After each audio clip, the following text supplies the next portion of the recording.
Preparing Cesare has been very strange, honestly.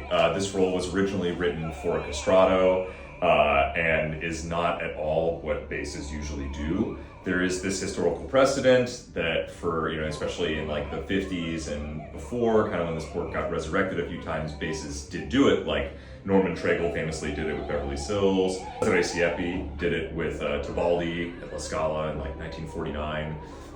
Walter Berry also recorded it, and Dietrich Fischer-Dieskau. So there's a few of them that have, but it really doesn't happen a lot. It's almost always a countertenor these days, or an alto.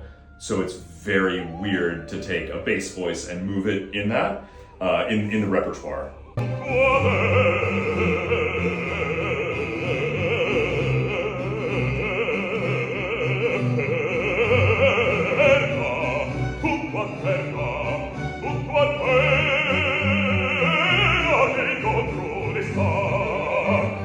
The interesting thing about singing a role like this as a bass, as opposed to a countertenor, is that the peaks of a lot of the arias, like the places where your voice really wants to like bloom and shine, aren't actually necessarily the places where a bass voice would want to.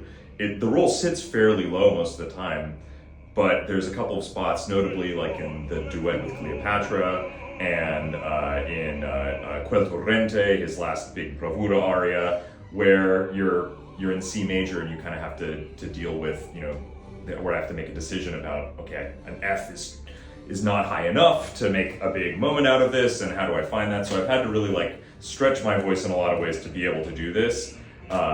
And that's been really fun and liberating, and it's been great to have a team of musicians working with me who are willing to put up with me trying a lot of different stuff and seeing what sticks and seeing what works and what's interesting and what works for this production.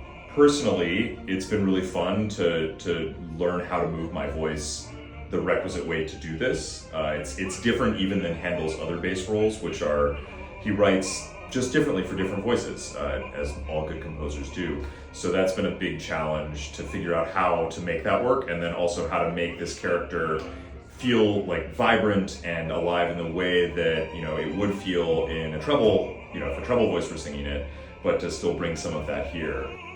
It's also been weird to play a romantic lead because I just never get to do that. I'm used to playing a lot of other kinds of guys, and so that's kind of weird and kind of fun. Definitely feeling like a tenor for the first time in my life.